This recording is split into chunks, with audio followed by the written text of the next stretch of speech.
তার মিম্বরের খুঁটি ধরে দণ্ডমান অবস্থায় বলতে শুনলাম, মানে নবীজি মসজিদে নববীর মিম্বরে দাঁড়ায়া নবীজি যখন খুতবা প্রদান করতেন, উস্তুনে হান্নানা নামক খুঁটির মধ্যে ধরে ধরে আমার নবী খুতবা প্রদান করতেন। হযরতে ইবনে ওমর এবং আবু হুরায়রা রাদিয়াল্লাহু তাআলা আনহু বলেন, নবীজি খুতবারত অবস্থায় দণ্ডমান অবস্থায় দাঁড়ায়া দাঁড়ায়া নবীজি খুতবা দিতে আমরা শুনেছি। নবী বলেন, শেষ জামানায় জুমা তরককারী একদল লোক বের হবে, আল্লাহ তাআলা যাদের অন্তরের মধ্যে মোহর মেরে দিবেন, মানে অন্তর শক্ত করে দিবেন।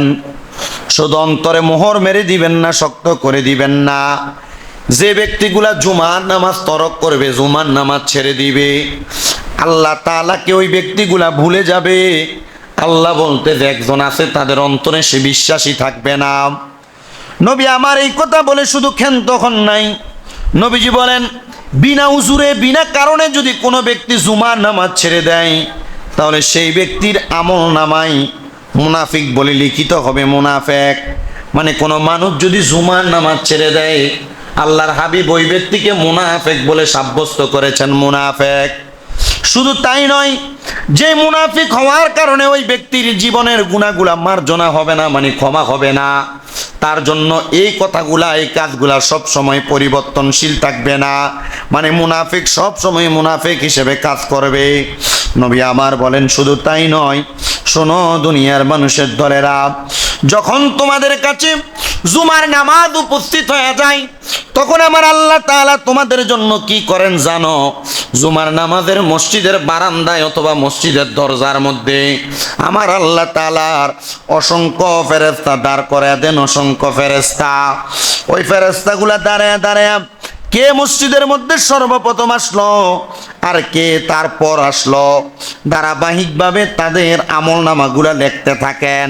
আর যে ব্যক্তি প্রথম জুমা নামাজের মধ্যে আগমন করে, ওই ব্যক্তির আমল নামার মধ্যে আমার আল্লাহ তাআলার পেয়ারা হাবিবের ফেরেশতারা সর্বপ্রথম একটা উট সদকা করার সওয়াব লিপিবদ্ধ করে দেন।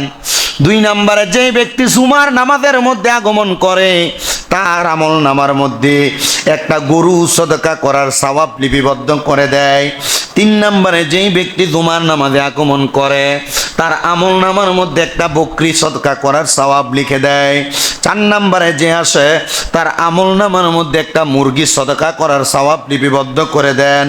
অতঃপর যারা যারা জুমার নামাজে তারপরে একজন একজন করে আগমন করে, তার আমল নামার মধ্যে একটা ডিম সদকা করার সওয়াব আল্লাহ পেয়ারা হাবিব লিখে দেন। নবী আমার বলেন, শুধু তাই নয়, শোনো দুনিয়ার মানুষ, যখন কোনো মানুষ গুলাম জুমার নামাজে রওনা করার জন্য জুমার নামাজের প্রস্তুতি গ্রহণ করবে, ওই ব্যক্তি জুমার নামাজের জন্য তার কাপড়গুলো ভালোভাবে ধৌত করবে, ভালোভাবে গোসল করবে। অতঃপর সকাল সকাল মসজিদের মধ্যে গমন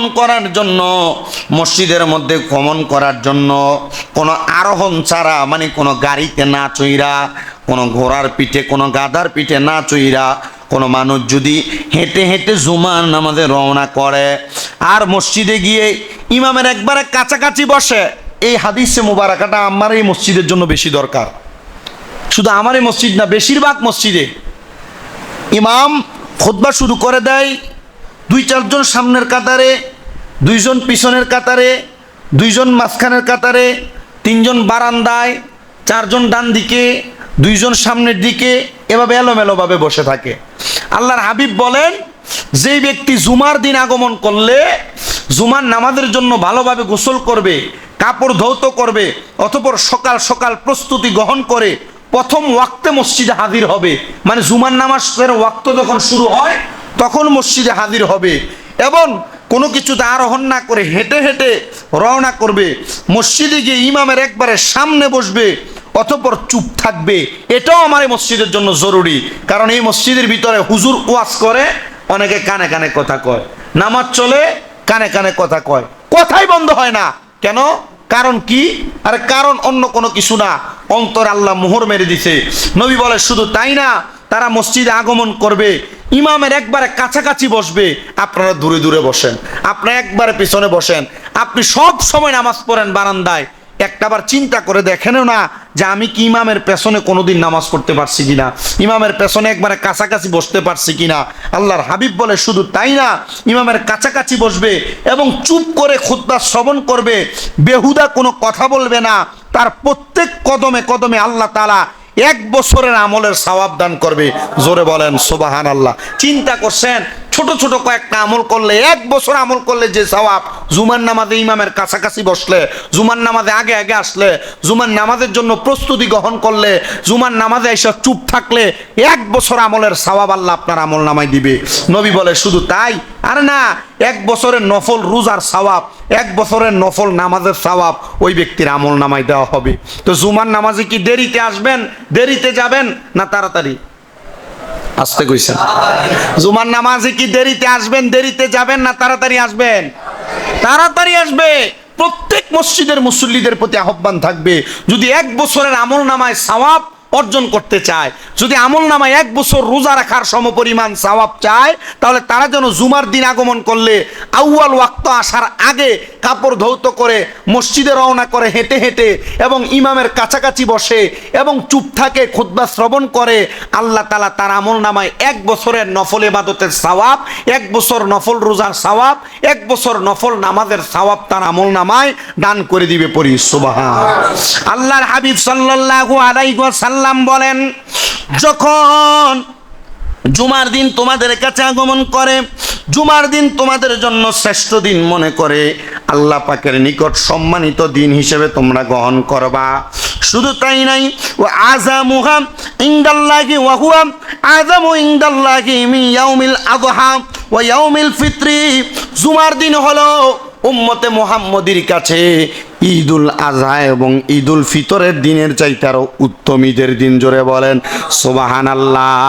মানে ঈদুল ফিতরের দিন যত উত্তম, ঈদুল আজহার দিন যত উত্তম। ঈদের নামাজের সময় আমি বেশিরভাগ সময় আপনাদের কাছে আসলেই আপনারা আমার আগে এসে মসজিদ পুরা করে ফেলেন। তো আমি আমার মুসল্লিদের কাছে বলবো, ঈদুল ফিতরকে যেমনভাবে গুরুত্ব দেন, ঈদুল আজহাকে যেমনভাবে গুরুত্ব দেন, আপনারা তার চাইতে বেশি গুরুত্ব জুমার দিনকে দেওয়া প্রয়োজন। কারণ এই জুমার দিন ঈদুল আজহা এবং ঈদুল ফিতরের চাইতে উত্তম দিন। জোরে বলেন সুবহানাল্লাহ।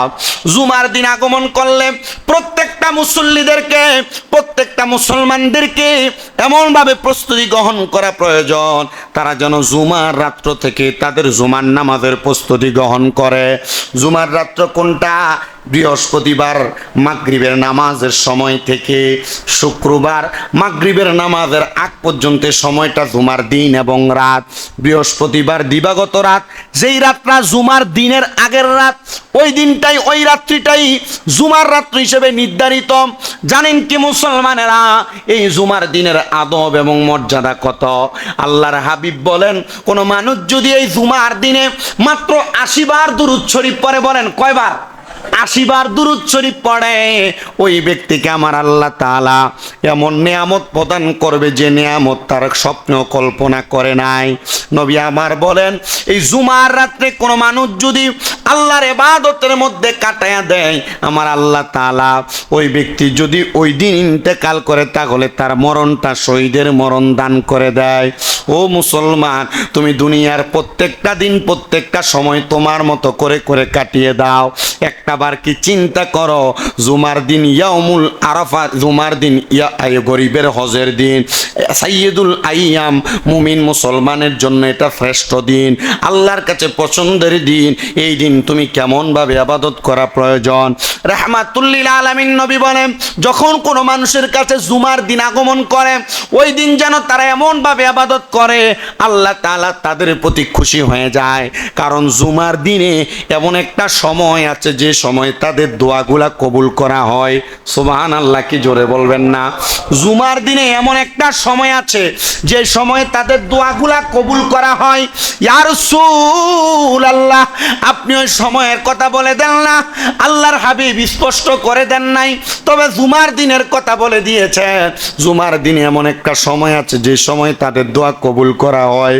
কোন সময় দোয়া কবুল করা হয় এ কথা না বলার কারণে আল্লাহর হাবিবের সাহাবায়ে কেরাম যখন জুমার দিন আগমন করত, মানে বৃহস্পতিবার মাগরিবের নামাজের পর থেকে শুক্রবার মাগরিবের নামাজের আগ পর্যন্ত তারা সারা সময় নামাজের মুসলার মধ্যে কাটিয়ে দিতেন শুধু দোয়া কবুল করানোর জন্য। জোরে বলেন সুবহানাল্লাহ। একটা সময় নির্ধারণ আল্লাহর হাবিব ইশারা দিয়েছেন। সেই ইশারাটা হলো জুমার নামাজের 2 খুতবার মধ্যবর্তী সময়। কখন? 2 খুতবার মধ্যবর্তী সময়। একটা খুতবা দিয়ে আমরা বসি না, আর একটা খুতবা দিতে দাঁড়াই না, এই মাঝখানে যে অল্প সময়, এই সময় দোয়া কবুল হয়। সুবহানাল্লাহ পড়বেন। আর আপনারা কি করেন এই সময়? বেশিরভাগ মুসল্লিরা কথা বলে, বেশিরভাগ মুসল্লিরা জুমার দিন এই সময় কি করেন? কথা বলে। তো দোয়া কবুল হওয়ার জন্য যে যে কাজগুলো আমি বারবার সব সময় জুমার দিনে আপনার করণীয় আদব কি বেশিরভাগ সময় বলি। ভালো জামা কাপড় পরে, ধৌত করে গা গোসল করে, ধৌত করে উজু করে তাড়াতাড়ি মসজিদে চলে আসবেন, কাছাকাছি বসবেন, খুতবা মনোযোগ দিয়ে শ্রবণ করবেন, খুতবার সময় সম্ভব হলে নামাজের শুরুতে বসবেন। এগুলা বারবার বইলা দেই যেন আপনাদের দোয়া কবুল হয়, আপনাদের দোয়া কবুল হয়। তা আপনাদের দোয়া কবুল হবে কিভাবে? দোয়া কবুল হওয়ার কোনো মাধ্যমই দেখি না। দোয়া কবুল হওয়ার, জীবনে শান্তি আসার, প্রশান্তি আসার কোনো মাধ্যমই দেখি না। কারণ আপনার জীবনে গুনাহ, আপনার জীবনে হিংসা, আপনার জীবনে অহংকার, আপনার জীবনে গরিমা, আপনার জীবনে পরের হক মারা, আপনার জীবনে হারাম খাওয়া, এই সমস্ত বাজে বাজে কাজগুলো করার পরেও আপনি চিন্তা করছেন যে আপনার দোয়া কবুল হবে, আপনার জীবনে শান্তি আসবে। কখনোই আসতে পারে না, কখনোই আসবে না, আসবেই না। কারণ আপনি এখনো পর্যন্ত ধারাবাহিক ইহদিনাস সিরাতাল মুস্তাকিমে আসতে পারেন নাই। এজন্য আপনাদের আমাদের সবার প্রয়োজন জুমার দিনটা অন্তত পক্ষে কাজে লাগানো। পুরুষ যারা আছে তারাও, বাড়ি ঘরে মা বোন যারা আছে তারাও, আপনাদের কাছে উদারতা আহ্বান থাকবে, জুমার দিনে কাজ বেড়ে যায়, এগুলো বন্ধ রাখেন।